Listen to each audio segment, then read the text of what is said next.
Hey, Dan here. Today we're going to take apart a Metric STG58 lower, complete teardown to the bare lower. I'm going to do the best I can to make it as easy as possible to understand, see what's going on. Bear with me.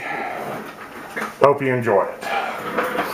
Alright, what we've got here is a Austrian manufactured lower, complete DSA hammer trigger sear set in it. I've gone ahead and removed one of the rear side screws because I just didn't feel like taking the thing off for the video. So rear side assembly is off. Now what we're going to do is remove the trigger components: hammer return spring, hammer, trigger, sear, safety selector, pistol grip. What we're going to start with is by releasing the hammer, letting it go into the fired position to remove the hammer spring, hammer return spring assembly. 3 components: cup, spring, plunger, guide rod. Now that that's out, flip the safety selector up into the 12 o'clock position, pull it out. It's got a little guide lug on it that matches the notch in the frame. Once you've got that out, you raise up the retaining plate. It's notched to go over the trigger pin and the hammer pin. It guides off of the hammer pin to the rear. You can see the notches on it. Alright, now you can take your hammer pin out. The hammer will also come out.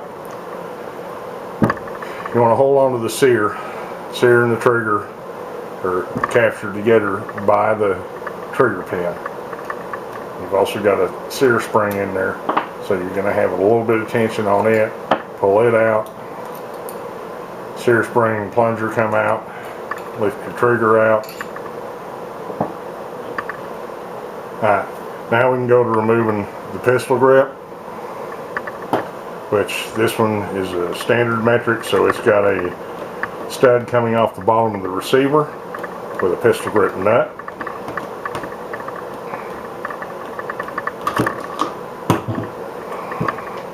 There's your pistol grip nut, pistol grip, trigger guard,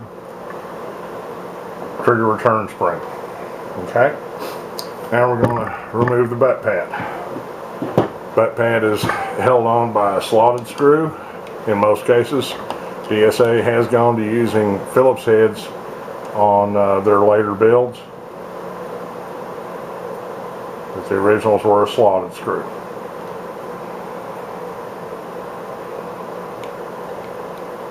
Consists of a screw and washer and the butt pad. Now that's off. This is your recoil spring tube nut. This is the proper tool to take it off with. Slide it inside, line your slots up. Once your slots are lined up, you can start turning it, put a little tension on it. You don't want it flying out because it will shoot across the room. That's what the tool's for. They are usually greasy, a little dirty. Alright, so here's your recoil spring and your nut and the washer. Okay, now we'll go ahead and pull the buttstock off. Pull this screw here out. Again, it's an STG, they use short screws. Buttstock's off. Now, you've got a small screw set in here that acts as a lock to hold your release latch lever in. And it goes into a notch on the release latch lever and keeps it from sliding out while the rifle's being operated.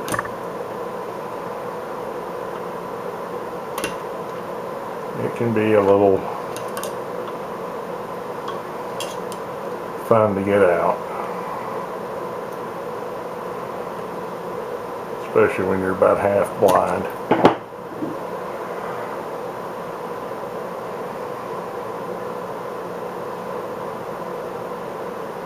Okay, there it is.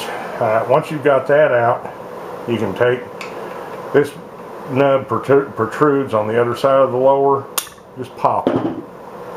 What that does is it kicks the guide out of your catch, out of your lock. Pull it out, then you can push your retaining pin out.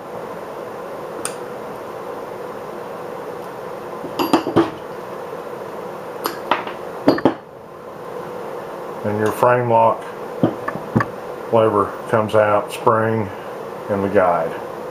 And this just butts up against this pin here. That's why it's got that divot cut in it, to match up with this and allow it to rotate.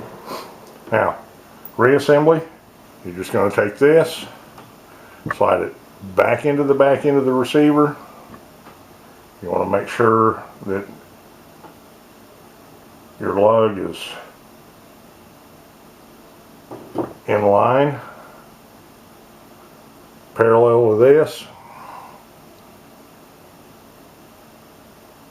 We'll slide that back in,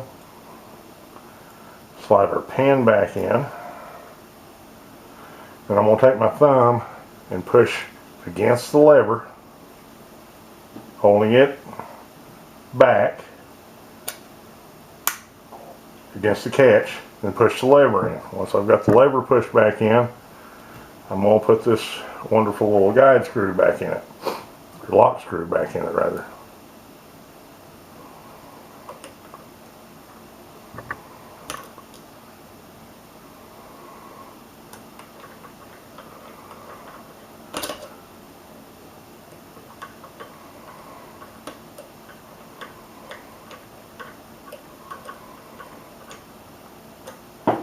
Alright, that's back in place.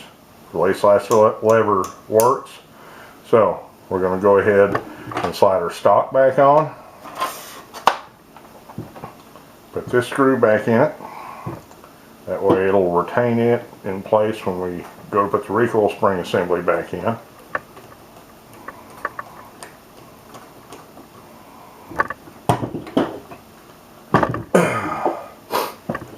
I've got my recoil spring nut, a tool,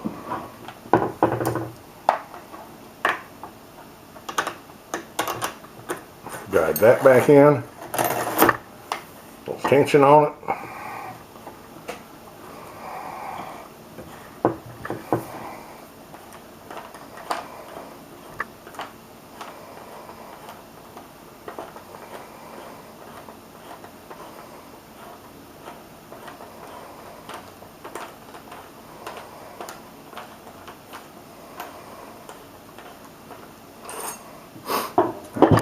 It's back in place. We can go ahead and put our butt pad back on.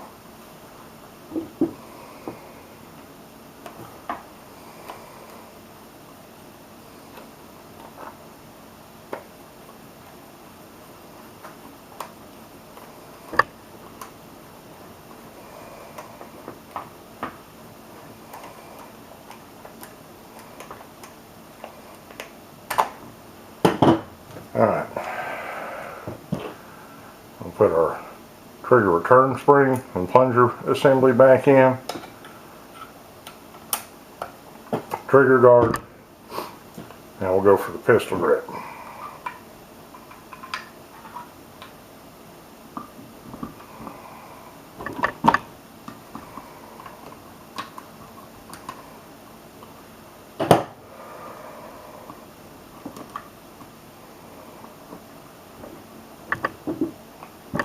Again, we're just screwing the grip nut back on, or attempting to.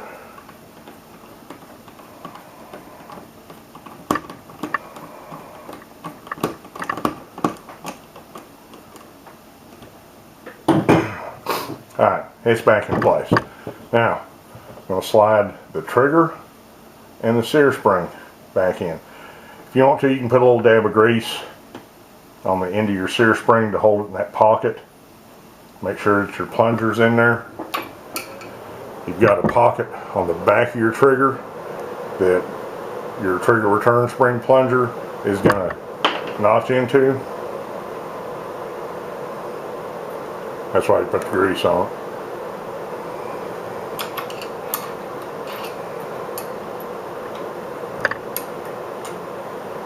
And it'll pretty much self-guide going in there. Now, your sear also has a pocket on it for your guide. You want to get it in front of it, put tension on it, pushing it back and into position.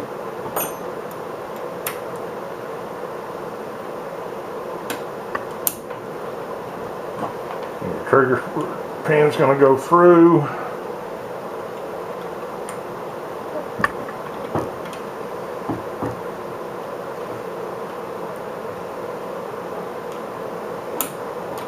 In the perfect world. There we go.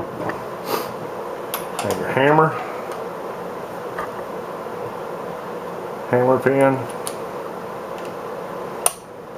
back in, retaining plate. Look through and see that the plate lines up with your selector hole. Selector goes back in. Reassemble your hammer return spring assembly. This is going to go into the notch in the back of the hammer right here.